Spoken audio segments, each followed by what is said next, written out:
Dear students, आज हम discuss करने जा रहे हैं लिक्विड क्रिस्टल डिस्प्ले के बारे में। ठीक है, जो लिक्विड क्रिस्टल्स होते हैं इनकी जो डिस्कवरी हुई उससे ये पता चला कि एक सॉलिड था जिसको मेल्ट किया गया, और उस सॉलिड को जब मेल्ट किया गया तो ये पाया गया कि वो पहले तो बिल्कुल टर्बिड धुंधला सा एक अपीयरेंस उसका आया, और एक लिक्विड जैसा ही था बट पूरी तरह से ट्रांसपेरेंट नहीं था। ठीक है, और उसके बाद जब उसको हीट किया गया और तो फिर वो ट्रांसपेरेंट लिक्विड में कन्वर्ट हो गया। ठीक है, तो जो ये सब्सटेंस था जो ये ट्रांसपेरेंट लिक्विड में कन्वर्ट हुआ, इसमें कुछ अनयूजुअल प्रॉपर्टीज़ मिली। जैसे इसमें इसकी एबिलिटी थी फ्लो होने की, इसका मतलब कि इसमें मैकेनिकल प्रॉपर्टी लिक्विड की ही थी। ठीक है, ये फ्लो हो सकता था।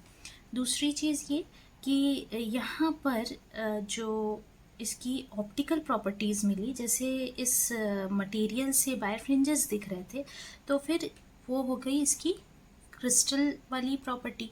ठीक है, तो ये दोनों प्रॉपर्टी को एग्जिबिट कर रहा था। इसका मतलब कि लिक्विड भी और क्रिस्टल भी, तो इसलिए इसका नाम पड़ गया लिक्विड क्रिस्टल। अब इसको कैरेक्टराइज किया जाता है, लिक्विड क्रिस्टल्स को कैरेक्टराइज किया जाता है उसका एबिलिटी कि वो मोनोक्रिस्टल बना सके। पहली चीज़, मोनोक्रिस्टल मतलब कि इतना छोटा क्रिस्टल जो कि आप खुली आंखों से नहीं देख सकते। 5 × 10⁻⁴ सेंटीमीटर समथिंग इसका साइज़ होता है। ठीक है, दूसरी चीज़ ये कि इनमें ऑप्टिकल एक्टिविटी जो है वो पाई जाती है। तो ऑप्टिकल एक्टिविटी मतलब क्या होता है आपका, कि जो प्लेन ऑफ पोलराइजेशन होगा उसको बदल सकता है ये।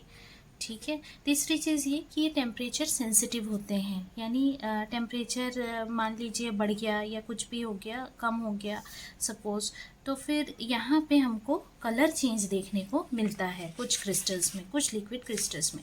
अब इनको डिवाइड किया गया 3 कैटेगरी में, नीमेटिक, कोलेस्ट्रिक और स्मेक्टिक। ठीक है, ये 3 कैटेगरी इनकी बनाई गई, नीमेटिक, कोलेस्ट्रिक एंड स्मेक्टिक। तो ये किस तरीके से बनाया गया, ये यहाँ पे देख सकते हैं आप लोग कि पहला जो है ये नीमेटिक कैटेगरी बनाई गई। यहाँ पे ये इस फेज में ये बताया गया कि सबसे सिंपलेस्ट स्ट्रक्चर इसी का था। मॉलिक्यूल्स जो हैं ये एक दूसरे के बिल्कुल पैरेलल आपको दिख रहे हैं, और लेकिन इनका जो पूरे लिक्विड के अंदर डिस्ट्रीब्यूशन है वो रैंडम है, ये कहीं पर भी हैं। ठीक है, तो ये कहलाते हैं आपके नीमेटिक फेज। हर एक मॉलिक्यूल यहाँ पे अपने एक्सिस के अराउंड आसानी से रोटेट कर सकता है क्योंकि इनका शेप जो है वो रॉड जैसा है। लिक्विड जो नीमेटिक फेज में होता है इसका भी अपीयरेंस टर्बिड ही होता है। ठीक है, दूसरा फेज आते हैं हम कोलेस्ट्रिक में। कोलेस्ट्रिक में जो मॉलिक्यूल हैं वो लगभग पैरेलल ही अलाइंड रहते हैं, लेकिन क्या होता है कि जो डायरेक्शन है अलाइनमेंट का वो धीरे धीरे ट्विस्ट होते जाता है। जैसे यहाँ शुरू में ये पैरेलल थे, फिर थोड़े से ट्विस्ट हुए, फिर और ट्विस्ट हो गए। तो फिर ऐसे सब्सटेंस जो है इसमें पैरेलल शीट या लेयर्स पाई जाती हैं। ठीक है, हर एक शीट में आने की जो मॉलिक्यूल है वो एक दूसरे से पैरेलल होते हैं। तीसरा जो है स्मेक्टिक, इसमें जो आपका स्ट्रक्चर होगा इसमें सीरीज ऑफ लेयर्स मिलेंगे जिसमें मॉलिक्यूल सारे पैरेलल रहेंगे एक दूसरे के और नॉर्मल रहेंगे लेयर के प्लेन से। जो लेयर्स हैं वो इंटरेक्ट कर सकते हैं वीकली।